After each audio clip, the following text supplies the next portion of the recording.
Hello friends, good morning and welcome back to my another video.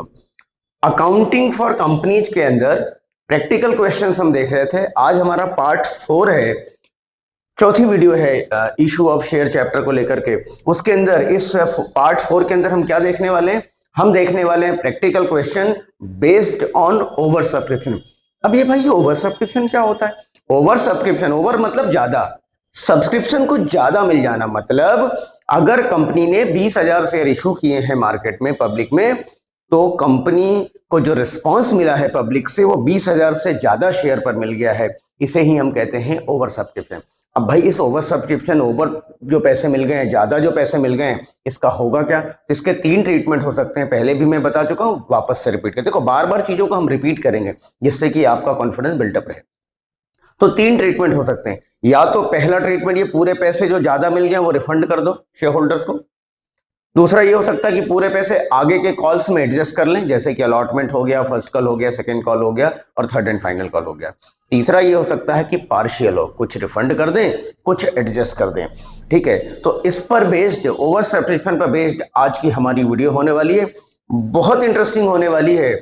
Interesting इसलिए भी क्योंकि exam से related है। आगे के जितने भी हमारे जो क्वेश्चंस होंगे वो over subscription, most of the cases over subscription पर बेस्ड ही होने वाले हैं। और एग्जाम में जो क्वेश्चन आता है वो ओवर सब्सक्रिप्शन बेस्ड ही आता है। देखो, जैसे ही मैं एग्जाम की बात करता हूं ना, बच्चों के कान खड़े हो जाते हैं। अरे यार, एग्जाम में आने वाला क्या? सीरियस हो जाते हैं। तो भाई मेरे, बिल्कुल सीरियस होने की जरूरत है। सीरियस हो जाइए और शुरू करते हैं आज की वीडियो, क्योंकि आगे इसी वीडियो के बेस पर आगे के क्वेश्चन हमारे सॉल्व होने वाले हैं। तो देखिए, एक क्वेश्चन लिया मैंने। Mercury limited invited application for 1 lakh shares of ₹100 each, payable 30 on application, 30 on allotment and the balance when required. इस क्वेश्चन के अंदर एक दो कॉन्सेप्ट और नए हैं जो कि हम देख लेंगे।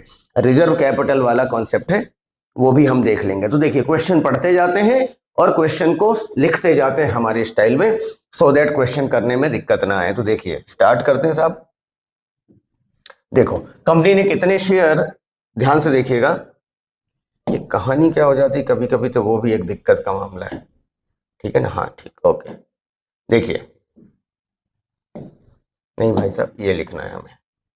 देखो, सबसे पहले अगर हम बात करें तो कंपनी ने 1 लाख शेयर इशू किए हैं, तो यहां हम लिखते हैं इशूड। कंपनी ने कितने शेयर इशू किए हैं? 1 लाख शेयर इशू करे हैं। एक शेयर की वैल्यू है 100 रुपीज। इस 100 रुपीज को हम क्या कहते हैं? इस 100 रुपीज को हम कहते हैं फेस वैल्यू। हम बार बार डिस्कस करते हुए चल रहे हैं। ये 100 रुपीज कंपनी ने कैसे मांगे हैं? क्वेश्चन एट पार है, प्रीमियम नहीं है। कंपनी कहती है कि 30 ऑन एप्लीकेशन पर मांगे। 30 रुपए हम कब मांग रहे हैं? एप्लीकेशन पे। तो आप यहां लिखिए 30 ऑन एप्लीकेशन। एप्लीकेशन पे कितने मांग रहे हैं? 30।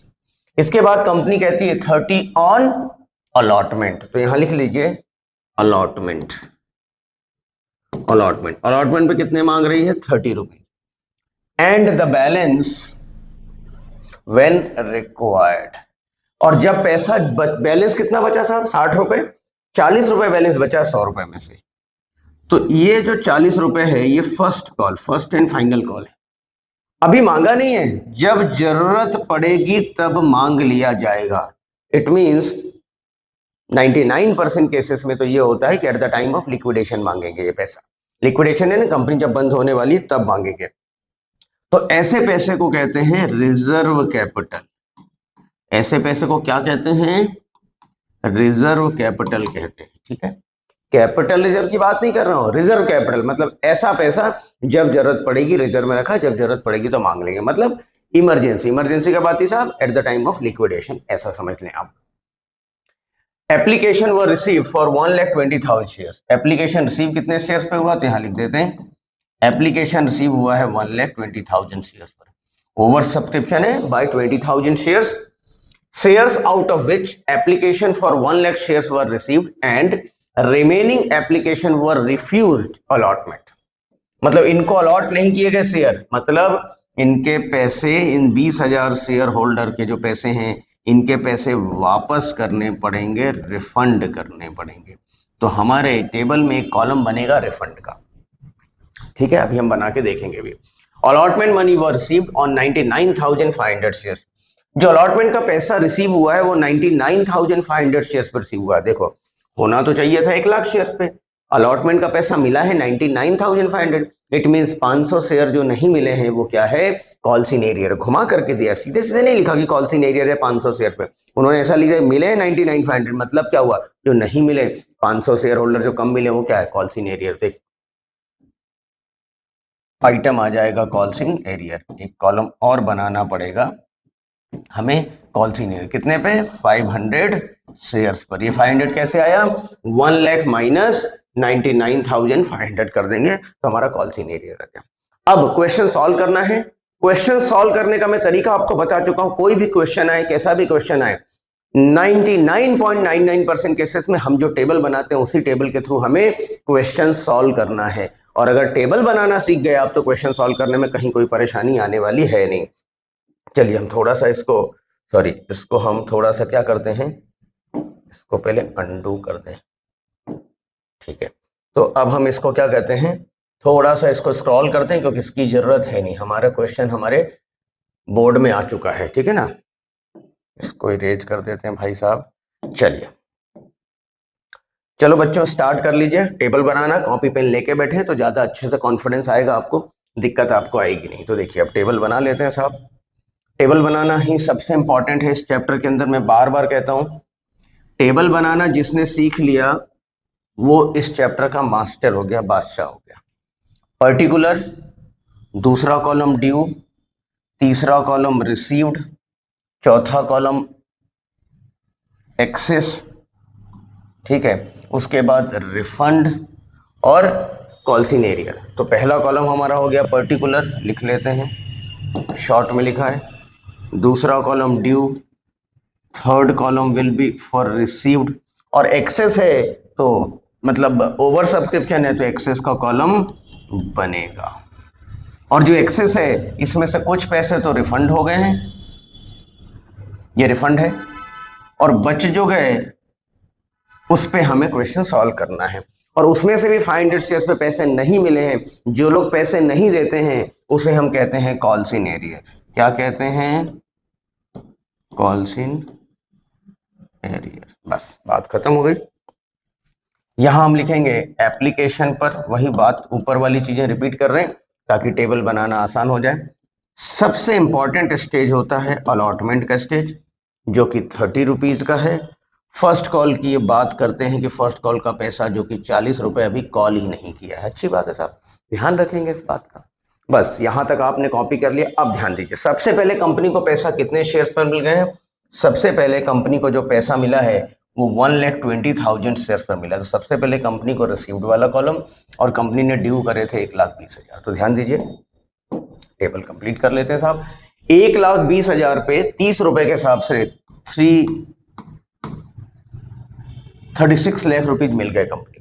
अब ये 36 लाख मिल गए जबकि कंपनी ने मांगा था 1 लाख पे 30 रुपए के हिसाब से 30 लाख रुपीज। कितना एक्सेस मिल गया, column number 3 minus call 36 minus 36 minus 30 करेंगे तो 6 लाख कंपनी को एक्सेस में मिल गए। और ये कह रहे हैं कि पूरा पैसा यहाँ रिफंड कर दिया, ऊपर लिखा भी है ये पूरे पैसे रिफंड हो गए। अभी कोई कॉल्स इन एरियर है नहीं, सबसे पहले कॉलम की एंट्री, फिर दूसरा एक्सेस का होता नहीं है, रिफंड थर्ड एंट्री हमारी हो जाने वाली है। इस स्टेज के बाद मैं बार बार आपको कह चुका हूं, इस स्टेज के बाद पहले कंपनी पैसा ड्यू करेगी फिर ये पैसा मिलेगा, ठीक है। इसको तो मांगा ही नहीं है, अभी तो बात ही खत्म हो गई।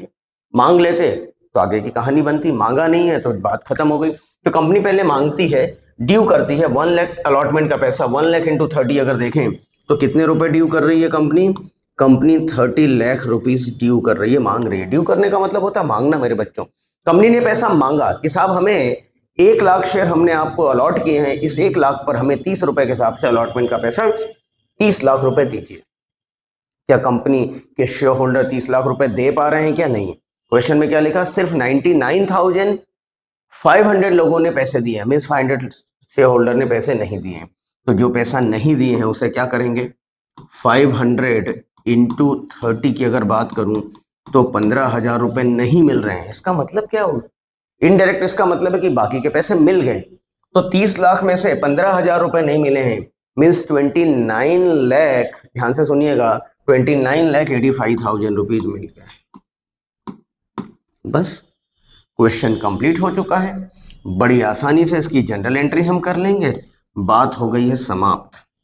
ठीक है, ये अभी मांगा नहीं है, जो पैसे नहीं मांगते उसे क्या कहते हैं, उसे कहते हैं रिजर्व कैपिटल, हम यहां पर लिख चुके हैं। ठीक, अब इसकी एंट्री कर लेते हैं। एंट्री करना बहुत आसान है।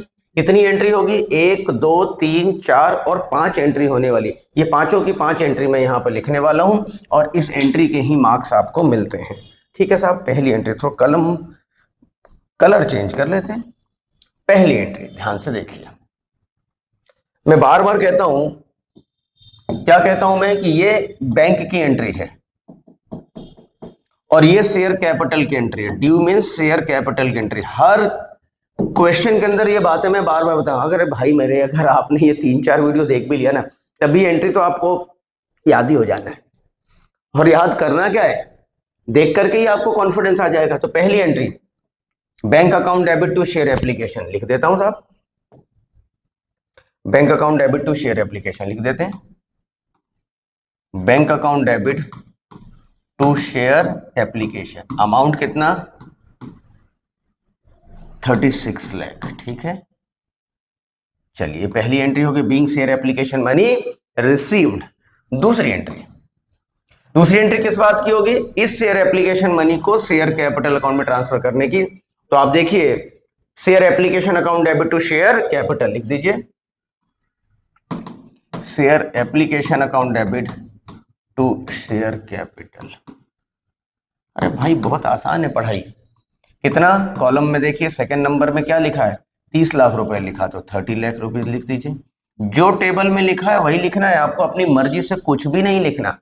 ठीक है, क्या होगा, share application money transfer to share capital account. ये हमारा नरेशन हो जाने। नरेशन क्यों नहीं लिख रहा हूं भाई, मेरे स्पेस की थोड़ी सी दिक्कत है, बार बार स्क्रॉल करेंगे कॉन्फिडेंस आपका लूज होता है। मैं कहीं नहीं चाहता, कभी नहीं चाहता कि आपका कॉन्फिडेंस लूज हो। मेरा तो एक ही काम है, वो काम, ये मेरा क्या, दुनिया के हर टीचर का एक ही काम होना चाहिए, एक ही रिस्पॉन्सिबिलिटी होनी चाहिए, किसी भी सब्जेक्ट, किसी भी चैप्टर के को लेकर के उस चैप्टर से रिलेटेड स्टूडेंट का कॉन्फिडेंस बिल्टअप कर दे, बढ़ा दे। कॉन्फिडेंट अगर हो गया ना स्टूडेंट, तो खुद ही पढ़ लेगा भाई, फिर किसी की इसको जरूरत नहीं है, उसके कंधे खुद मजबूत हो जाने वाले हैं। थर्ड एंट्री पहले वाले के रिवर्स। पैसा मिला था तो आपने किया था बैंक टू शेयर एप्लीकेशन, जब रिफंड कर रहे हो तो क्या होगा, share application to bank, share application account debit to bank. कितने रुपए आप रिफंड कर रहे हैं भाई साहब, आप 6 लाख रुपीज रिफंड कर रहे हैं, ये लिख दीजिए, being share application, excess share application money refunded. चौथे नंबर की एंट्री ड्यू करने की, फिर से देखिए, share allotment account debit to share capital लिख दीजिए, share allotment account debit to share capital. ठीक है, जब मैं शेयर कहता हूं तो मैं इक्विटी शेयर्स की बात करता हूं, क्वेश्चन में नहीं लिखा हो तब भी आप समझ लें कि इक्विटी शेयर्स की ही बात हो रही है। 30 lakh, being share allotment money due, अब ये पैसा मिल जाएगा।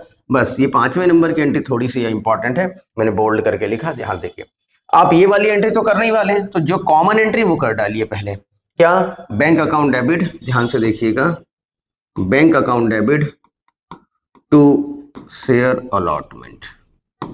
ठीक है, अब कॉल सीन एरियर क्या होता है, calls in arrear journal entry में स्टार्टिंग में क्या होता है, डेबिट होता है। तो आप क्या कर दीजिए, कॉल सीन एरियर को डेबिट कर दीजिए। तो हमें डेबिट कर रहा हूं, calls in arrear account debit. ठीक है, अमाउंट देखिए, बैंक में कितने, 29,85,000 आपको मिले हैं, तो वो लिख दीजिए। कॉल सीन एरियर आपको दिख रहा है कितना है, 15,000, तो आप यहाँ पे 15,000 रुपीज लिख दीजिए। और दोनों की टोटल अलॉटमेंट पे आपने मांगा कितना था, या इन दोनों की टोटल कितनी है वो आपको दिख रहा है, 30 लाख रुपीज लिख दीजिए। हो गया, आपका क्वेश्चन कंप्लीट हो गया। क्या लिखेंगे, being allotment money received except calls in arrear. ठीक है, या एक्सेप्ट ऑन फाइंडर्ड शेयर्स, आप ऐसा भी लिख सकते हैं। तो आंसर तो इतना सा है, लेकिन आप देखो ये आंसर लिखने में मुझे समय कितना लगा, hardly it takes 2 to 3 minutes, maximum 4 minutes मान लो भाई मेरे, 4 मिनट से ज्यादा नहीं लगा। लेकिन टेबल बनाना ही इंपॉर्टेंट, टेबल बनाने में हो सकता है 5, 7, 8 मिनट लगे हों। ठीक है, टेबल बन गया तो काम हमारा आसान हो जाता है, कहीं कोई प्रॉब्लम आती नहीं है। एक और क्वेश्चन देख लेते हैं, ओरली इसको डिस्कस कर लेंगे, पढ़ लेते हैं। Crysta hospitality limited invited application for 1 lakh equity shares of, table बना लेते हैं, कोई दिक्कत नहीं, एंट्री नहीं कराऊंगा मैं, टेबल बना देता हूं, टेबल बना देता हूं मैं, एंट्री आप कर लेना भाई मेरे, कोई दिक्कत नहीं, एंट्री मैं ओरली बता दूंगा। ये हमारा पर्टिकुलर, ये हमारा ड्यू, ये हमारा रिसीव्ड, और आगे देखते हैं एक्सेस है क्या, बिल्कुल। कितने शेयर मिले हैं, एप्लीकेशन मनी रिसीव्ड हुआ है 4 लाख शेयर्स पे, तो ओवर सब्सक्रिप्शन है तो एक्सेस का कॉलम बनेगा, ठीक है।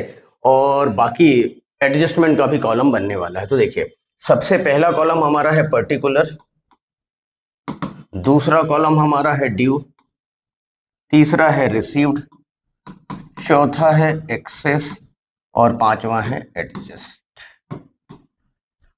बस बात खत्म हो गई। तो सबसे पहले 1 लाख शेयर्स पे पैसे मिले हैं, ध्यान से देखिए, तो 1 लाख इंटू, ये लिख लेते हैं कितने कितने रुपए हैं। एप्लीकेशन पर चाहिए हमें 10 रुपए,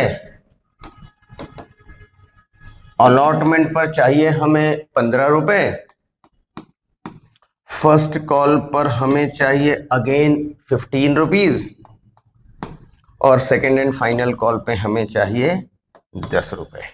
टोटल 50 रुपए का ये हिसाब किताब हो गया, 50 रुपीज। देखिए तो सबसे पहले 1 लाख पे, सॉरी 4 लाख पे, इसको ऐसे कंपनी ने इशू किए थे 3 लाख, एप्लीकेशन रिसीव हुआ है, ध्यान से देखिएगा,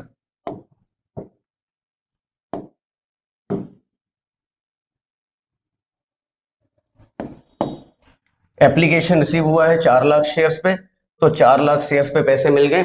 4 लाख इंटू 10 करूं तो 40 लाख रुपए कंपनी को मिल गए हैं, जबकि कंपनी ने मांगे कितने थे, 1 लाख इंटू 10, कंपनी ने मांगे थे 10 लाख रुपए। कितने एक्सेस है साहब, 30 लाख रुपीज एक्सेस है, ठीक है। एडजस्ट अभी कुछ होगा नहीं, इस स्टेज के बाद सबसे पहले कंपनी पैसा मांगेगी फिर मिलेगा। ध्यान से देखिएगा क्वेश्चन, थोड़ा सा ध्यान रखने वाली बात है। कंपनी फिर से 1 लाख पे 15 रुपए के हिसाब से 15 लाख रुपए मांगती है, आप जरा बताओ 15 लाख रुपए मिलेगा क्या, नहीं मिलेगा भाई साहब, क्यों, क्योंकि एक्सेस में कितने पड़े, 30 लाख रुपए पड़े हुए, इस 30 लाख में से एडजस्ट हो जाएंगे 15 लाख रुपए, तो यहां कुछ मिलने वाला है क्या, कुछ नहीं मिलेगा, ठीक है। एंट्री इसकी मैं करके बता दूंगा, बच्चे कंफ्यूज होते हैं। फिर 1 लाख पे 15 रुपए के हिसाब से 15 लाख रुपए मांगे, फिर से इसमें से बचा हुआ 15 लाख रुपए एडजस्ट हो जाएगा, तो यहां भी कुछ नहीं मिलने वाला है, ठीक है। फिर से 1 लाख इंटू 10, 10 लाख रुपए कंपनी मांगेगी, ये 10 लाख रुपए मिलेंगे क्या, बिल्कुल मिल जाएंगे 10। यहाँ अभी कॉल सीनियर कुछ यहाँ एडजस्ट कुछ है नहीं, इसको रब कर दें, कंफ्यूज हो गया आप, तो पूरे के पूरे ये 10 लाख रुपए कंपनी को मिल जाएंगे। बस एंट्री नंबर 1, एंट्री नंबर 2 इसकी एंट्री होती नहीं है, entry number 3 inclusive of, fourth number पे ये एंट्री, थर्ड हो गया, फोर्थ नंबर पे जो एंट्री हम करेंगे इंक्लूसिव ऑफ, एक मिनट,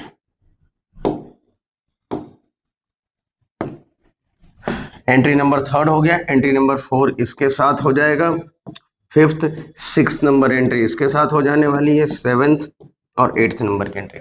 देखो पहली एंट्री बहुत सिंपल सी है, ये बैंक की एंट्री है, मैं बार बार कह चुका हूं, और ये शेयर कैपिटल की एंट्री। वीडियो लंबी ना हो जाए इसलिए मैं ओरली इसको करा देता हूं, आप पिछले क्वेश्चन में कर चुके हैं। तो पहली एंट्री होगी bank account debit to share application, यहां लिखेंगे। दूसरी एंट्री होगी share application to share capital. तीसरी एंट्री होने वाली ये वाली share allotment account debit to share capital. चौथी एंट्री में लिख देता हूं फोर्थ एंट्री, ठीक है। फोर्थ एंट्री में आप कौन से पैसे को एडजस्ट कर रहे हो, शेयर एप्लीकेशन के पैसे को आप कब एडजस्ट कर रहे हो, अलॉटमेंट पे, तो आप लिखिए share application account debit to share allotment, और यहां आप लिख दीजिएगा एडजस्टेड, ठीक है। कितने, 15 लाख रुपए, 15 लाख रुपए। इसी तरीके से 6th की भी एंट्री होने वाली है। 6th की एंट्री क्या होगी, शेयर एप्लीकेशन के पैसे को आप कब एडजस्ट कर रहे हो, फर्स्ट कॉल के टाइम पर एडजस्ट कर रहे हो, 15 लाख रुपए और 15 लाख रुपए, बात खत्म हो गई, ठीक है। बस इसके बाद चौथी एंट्री हो गई है, बैंक की तो होना नहीं है, share first call to share capital. 6th entry मैंने लिख दिया, share second and final call to share capital.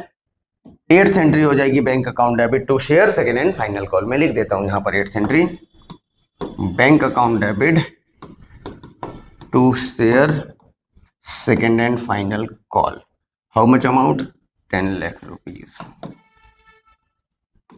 बस इस तरीके से एंट्री हमें करना होता। मतलब आप देखो पहले पार्ट से लेके चौथे पार्ट तक आज हम आ चुके हैं, फर्स्ट पार्ट से फोर्थ पार्ट तक, इन चारों पार्ट में मैंने किया क्या?